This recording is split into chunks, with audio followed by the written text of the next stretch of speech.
안녕하십니까? 개성고 서티아그라하 2학년 7반 오조입니다. 저희 조는 평소 동물에 관심이 있어 동물에 관해 찾아보다가 병든 낙타 사체를 호랑이 먹이로 충격의 동물원이라는 기사를 보게 되었습니다. 질병에 걸린 낙타를 방치해 죽음에 이르게 하고 심지어 낙타 사체를 다른 맹수들의 먹이로 주었다는 내용이었습니다. 저희는 이 기사를 보고 굉장한 충격을 받았고 평소 따뜻한 이미지로 가득했던 동물원이 동물 학대의 장소였다는 것을 알게 되었습니다. 기사를 읽은 것을 계기로 저희 조는 동물원과 수족관에 사는 동물들에 대해 생각해 보게 되었고, 동물원, 수족관 속 동물들의 권리 보장과 동물 복지를 위한 인식 개선 캠페인을 주제로 사티아그라하 운동을 하게 되었습니다. 여러분은 동물에게도 권리가 있다고 생각하시나요? 정답은 당연히 있다입니다. 동물에게 주어지는 인간에 준하는 권리를 동물권이라고 합니다. 우리나라 헌법에 동물권이 명시되지는 않았지만 여론 또한 동물권의 존재를 긍정하고 있습니다. 설문조사를 한 결과 정책 응답자의 79%가 동물에게도 기본적인 권리가 있다는 데 동의했습니다. 또한 해외에는 프랑스의 동물주의자당, 스페인의 동물학대 반대 동물주의자당 등 동물의 권리를 지키기 위한 정당들이 존재합니다. 이렇듯 해외에는 우리나라보다 동물권 보호를 위해 더욱 힘쓰고 있다는 것을 알 수 있었습니다. 1978년 10월 15일 파리의 유네스코 본부에서는 세계동물권리선언이 선포되었습니다. 권위 있는 국제기구인 유엔에서 세계동물권리선언을 발표했다는 사실에서도 세계적으로 동물권의 존재를 인정한다는 것을 알 수 있었습니다. 이렇듯 동물권의 존재는 확실한데 동물원과 수족관이 존재하는 한 동물권이 보장될 수 있을까요? 우리와 수족관에 갇힌 동물들의 권리는 어디로 사라진 것일까요? 지금부터 우리나라의 동물원과 수족관에 사는 동물들의 현실을 살펴보겠습니다.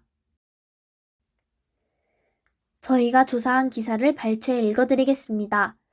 서울 도봉구의 체험동물원에서 만난 일본 원숭이 복돌이는 갇힌 것이 불만인 듯 전시실의 유리벽을 향해 위협적으로 돌진하거나 사육장한 장난감을 거칠게 밀치며 같은 자리를 맴돌았다.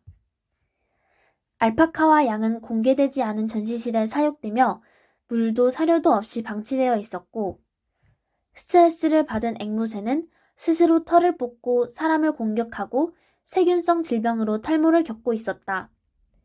라쿤은 쉴 새 없이 유리문 앞을 맴돌며 심각한 정형행동을 보였다. 이 사진들과 기사들에서 동물원의 동물들이 심각한 스트레스를 받고 있고 동물권을 침해받고 있다는 것을 알 수 있습니다. 이 사실을 가장 극적으로 보여주는 것은 동물들이 보이는 정형행동입니다. 동물원 속 동물들이 자폐증의 일반적 증세로 알려진 정형행동을 반복하는 이유는 무엇일까요?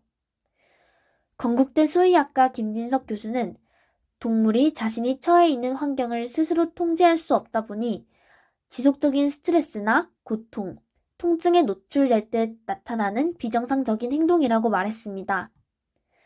이러한 정형행동은 나중에 자연적인 행동을 충분히 행사할 수 있는 환경을 마련해 주어도 평생 지속되는 경향이 높다라고 말했습니다.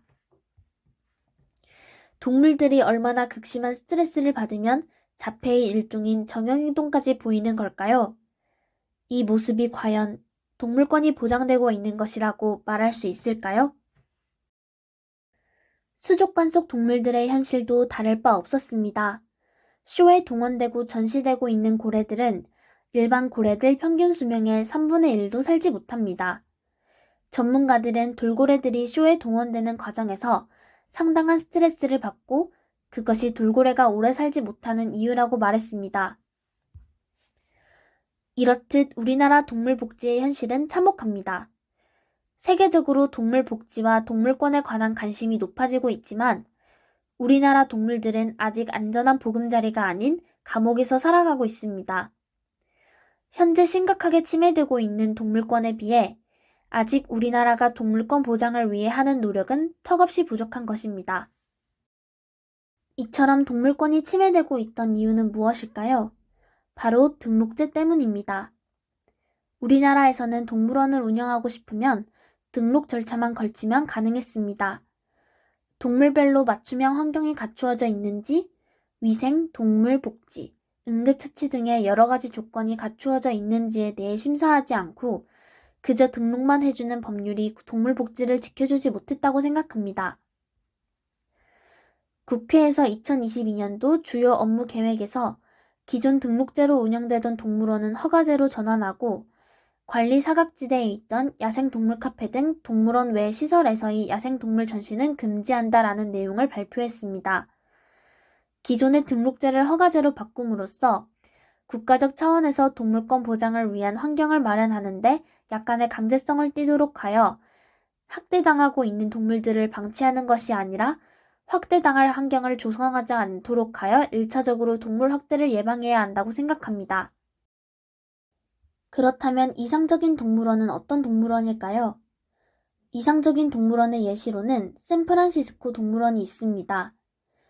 동물들에게 스트레스를 주면서 동물을 상대로 쇼나 체험을 시키는 것이 아니라 죽은 거북이의 등딱지를 만져보게 하고 모아놓은 양털을 만지게 합니다. 우리나라도 해외의 이와 같은 사례를 본받아 동물들을 전시용 상품이라고 생각하는 것이 아니라 교육적 목적과 종 다양성 보전이라는 동물원의 존재 이유를 증명해야 한다고 생각합니다. 우리는 동물원과 수족관에서 권리를 침해당하는 동물들을 위해 무엇을 할 수 있을까요? 쇼에 동원되는 동물들에게 가해지는 동물학대를 반대하고 동물권 훼손에 반대, 항의하는 의미로 일종의 불매운동을 할 수 있습니다. 우리나라의 동물원이 외국의 동물원처럼 동물들의 권리를 존중하면서 동물원 본연의 목적을 달성하는 형태로 변할 수 있도록 현재 시스템에 대해 우리는 적극적으로 항의해야 합니다. 또한 우리의 인식이 개선되어야 합니다.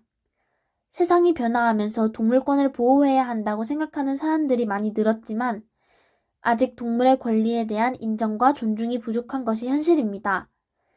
동물의 생명의 존엄성을 당연하게 인식하고 받아들여야 합니다. 또한 머리로만 동물권의 존재를 인정하는 것이 아니라 지금까지 동물권을 훼손해온 행동들에 대해 반성하고 이를 바로잡기 위해 꾸준히 노력해야 합니다. 동물권에 대한 인식을 가지고 동물원과 수족관에 사는 동물들의 권리에 관심을 가지고 함께 지켜나가기 위해 노력하기를 바라며 이상 영상을 마치겠습니다. 감사합니다.